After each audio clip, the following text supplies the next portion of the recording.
Hello everyone, welcome to Sanmarga classes. ಮುಂದಿನ ಪ್ರಶ್ನೆ ವಾಯುಗೋಳ ಅನ್ನುವಂತಹ ಚಾಪ್ಟರ್ನಿಂದ ಹವಾಮಾನ ಮತ್ತು ವಾಯುಗುಣ ಕುರಿತು ಪಟ್ಟಿ ಮಾಡಿ ಅಂತ ಕೇಳಿದ್ದಾರೆ. ಹವಾಮಾನ ಅಂತಂದ್ರೆ ಒಂದು ಸ್ಥಳದ ಅಲ್ಪಾವಧಿಯ ವಾಯುಮಂಡಲದ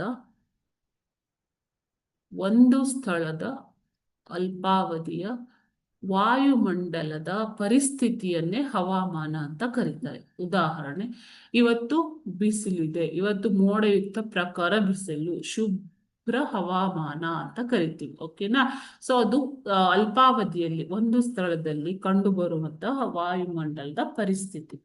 ಅದೇ ರೀತಿ ಹವಾಮಾನದ ಬಗ್ಗೆ ವೈಜ್ಞಾನಿಕವಾಗಿ ಅಧ್ಯಯನ ಮಾಡುವ ಶಾಸ್ತ್ರವನ್ನ ಪವನ ವಿಜ್ಞಾನ ಶಾಸ್ತ್ರ ಅಂತ ಕರೀತಾರೆ. ಓಕೆ, ಇದು ಹವಾಮಾನದ ಬಗ್ಗೆ ಇರುವಂತಹ ವಿವರಣೆ.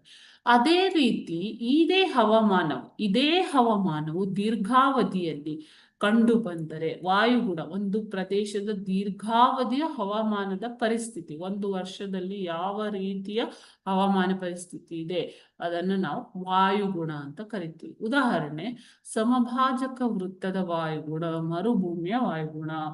ವಾಯುಗುಣದ ಬಗ್ಗೆ ವೈಜ್ಞಾನಿಕವಾಗಿ ಅಧ್ಯಯನ ಮಾಡುವ ಶಾಸ್ತ್ರವನ್ನ ವಾಯುಗುಣ ಶಾಸ್ತ್ರ. ಹವಾಮಾನದ ಬಗ್ಗೆ ಅಧ್ಯಯನ ಮಾಡುವ ಶಾಸ್ತ್ರ ಪವನ ವಿಜ್ಞಾನ ಶಾಸ್ತ್ರ. ಓಕೆ, ವಾಯುಗುಣದ ಬಗ್ಗೆ ಅಧ್ಯಯನ ಮಾಡುವ ಶಾಸ್ತ್ರ ವಾಯುಗುಣ ಶಾಸ್ತ್ರ. ಓಕೆ, ಇದು ಹವಾಮಾನ ಮತ್ತು ವಾಯುಗುಣದ ಬಗ್ಗೆ ಇರುವಂತಹ ಮಾಹಿತಿ. ಓಕೆನಾ ಮಕ್ಕಳೇ? Thank you.